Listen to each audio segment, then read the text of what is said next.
नमस्कार मित्रांनो, स्वागत आहे तुमचं पण फिल्मी Marathi presents great Marathi films या सिरीजमध्ये. या सिरीजमध्ये आपण मराठीतले नावाजलेले, क्रिटिकली ॲक्लेम मस्ट वॉच चित्रपटांबद्दल बोलणार आहोत. तुम्ही जर या सिरीजमधील अन्य भाग बघितले नसतील तर ते नक्की बघा, लिंक डिस्क्रिप्शनमध्ये आहे. ग्रेट मराठी फिल्मच्या आजच्या भागात आज आपण बोलूया आता थांबायचं नाही या चित्रपटाबद्दल. या चित्रपटात मुख्य भूमिकेत आहेत ओम भूतकर, भरत जाधव, सिद्धार्थ जाधव, आशुतोष गोवारीकर, प्राजक्ता हनमकर, किरण खोजे, पर्ण पेटे. या चित्रपटाचे दिग्दर्शक आहेत शिवराज वायचळ. हा चित्रपट 2025 मधला एक ब्लॉकबस्टर चित्रपट ठरला आहे. हा चित्रपट तुम्ही झी5 वर पाहू शकता. तर पहिलं बोलूया स्टोरीबद्दल. ही गोष्ट आहे बीएमसी मध्ये काम करणाऱ्या चतुर्थ श्रेणी सफाई कामगार यांची. त्या कामगारांपैकी काही जणांचं शिक्षण हे 10वी पास पण नसतं. कोणी 8वीला शाळा सोडलेली आहे तर कोणी 10वीला नापास झालेला आहे. तर बीएमसी त्यापैकी काही कामगारांची निवड करते आणि त्यांना रात्र शाळेत जाऊन 10वीचं शिक्षण घेऊन 10वी पास करायची असं सांगते. ज्यांची 10वी पास होईल त्यांना पगारवाढ सुद्धा होईल असं सांगण्यात येतं.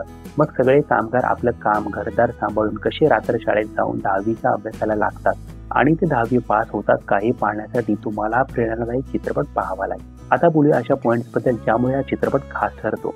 आता थांबायचं नाही हा फक्त इन्स्पायरिंग चित्रपट नसून खूप काही आहे. प्रत्येक पात्रामागे काहीतरी स्टोरी आहे ज्यातून आपण खूप काही शिकू शकतो.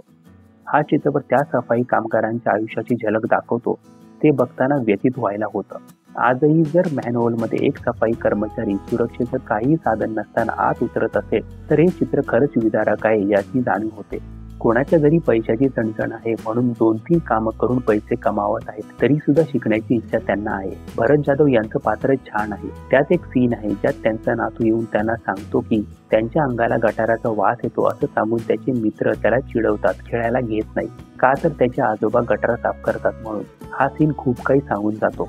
अजूनही सफाई कामगारांना तुच्छतेने बघितलं जातं याची जाणीव आपल्याला होते. सिद्धार्थ जाधव याच्या पात्राचा ग्राफ पण सुंदर होता.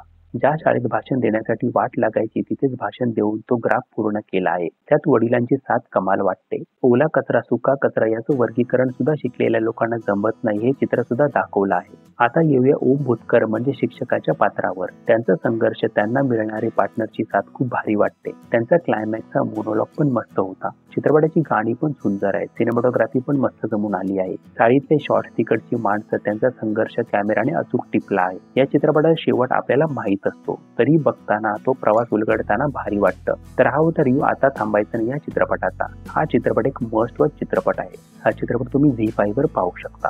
तर या भागात इतकंच, भेटू पुढच्या भागात. तोपर्यंत चॅनलवरचे अन्य व्हिडिओज नक्की बघा. चॅनलला सबस्क्राईब केले नसेल तर सबस्क्राईब जरूर करा. थँक्यू.